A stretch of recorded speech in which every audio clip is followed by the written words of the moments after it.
The title of my story is called The Promise. It was 1972. I was 12 years old when my parents brought home their sixth child, my baby brother Donald. I loved him so much.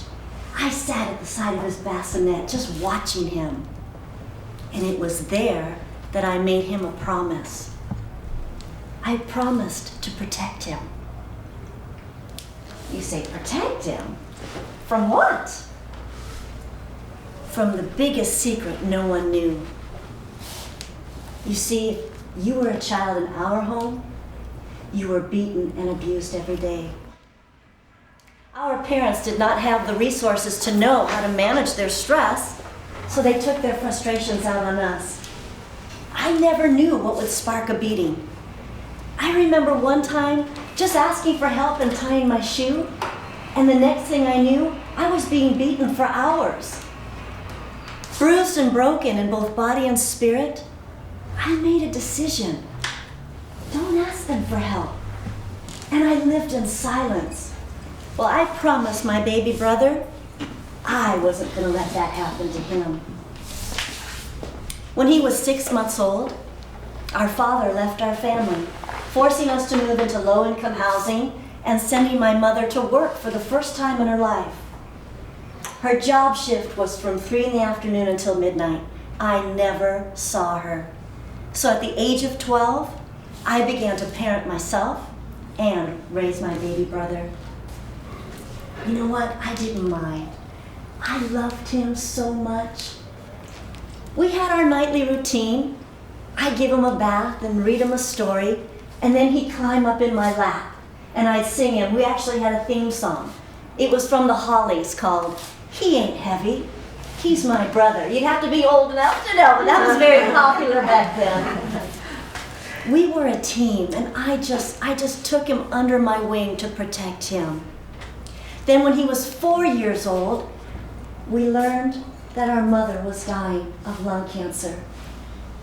And she said, Barbara, please promise me that you will take care of him. And I said, Mom, of course. Don't worry, I will take care of him. Until the fateful day that she died, and we all became orphans. Separated and placed in different homes, the family that took my baby brother said it would be in his best interest for him never to see us again. I could not believe my ears, and I wrestled with that unfulfilled promise to my mother. I said, God, you've got to show me. Do I quit college and raise him myself? Well, God answered me, but not the way I thought. God answered me with a promise. Now you say, okay, did God just come out of heaven, sit at your table, and start a conversation? No.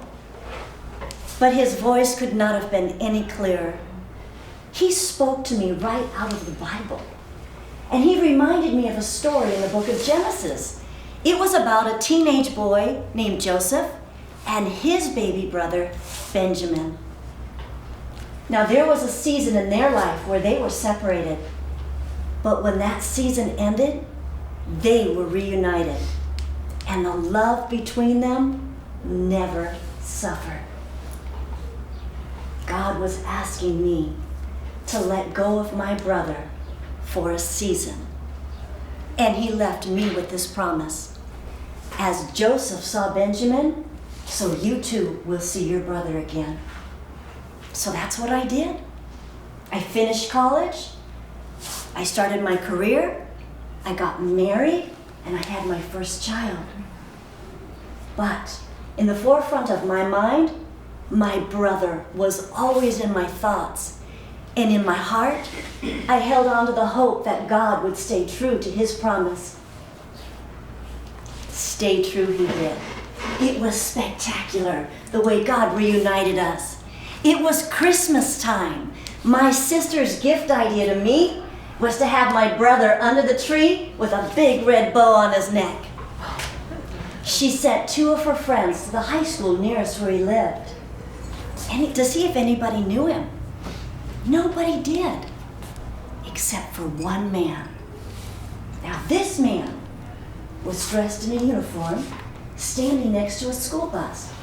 These girls just walked up and said, "Do you happen to know Donald?" This man told my whole brother's story. He said, he told him about his childhood, what elementary school he went to, what high school he went to, and that he was about ready to graduate from Marine boot camp. The girls were astounded. That's what my sister called me.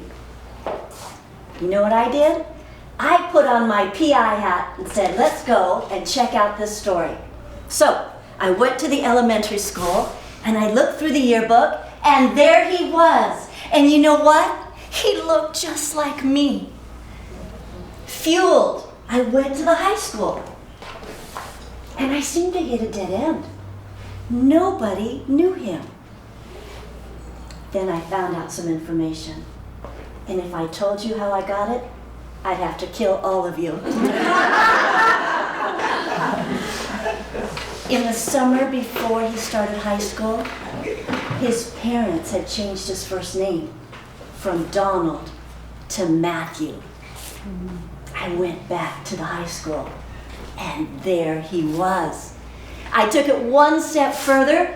I called Camp Pendleton, and bingo, he was there. Now, at this time, I was sobbing on the phone to the gunny sergeant. My brother was 18 years old. He was facing the very strong possibility of being sent to war. I knew that God was initiating all of this. He was using fanfare, and I believe the man by the bus was an angel. Come on! He answered the question to Donald, not Matthew. He told my whole brother's story, and my brother never rode the bus once. He only lived around the corner.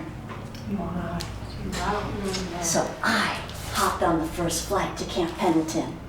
The minute I arrived, the base is closed to civilians. Because, war had just broken out. But the gunny stuck his neck out for me. He got me on base. He took me to a barrack that had this enormously long hallway, and he sat me in the very back. Now, wouldn't you know it, this was the night that my brother's platoon did not clean their rifles properly. So they marched out in the rain for 3 extra hours, and I sat in this room with 5 sergeants. There was a master sergeant, a gunny sergeant, a drill sergeant, and 2 other sergeants. I don't even remember their title.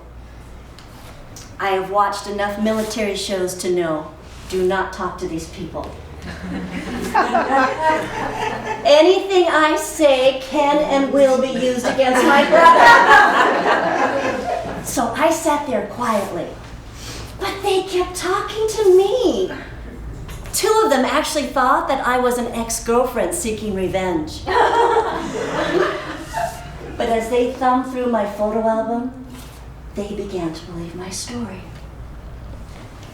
I heard the door open, and I saw the master sergeant jump to his feet, and he said, "Private." Words were exchanged, and he gave my brother permission to start walking down this enormously long hallway. I heard him walking. My heart was just pounding. But what happened next, I couldn't even imagine. As he turned to come in the room, he just dropped everything he was carrying, and he ran to me, and he fell on his knees, and he was sobbing. He did not care that there were 5 other sergeants in the room. They were crying right along with us. I cannot tell you what an amazing moment that was. A promise fulfilled 13 years later by a God who said, "I will be a father to the fatherless." We may have fallen through every societal crack, but we were never far from his watchful eye. Matthew's 40 years old, He's married and he has 2 children of his own. You know what? We made it. Yeah.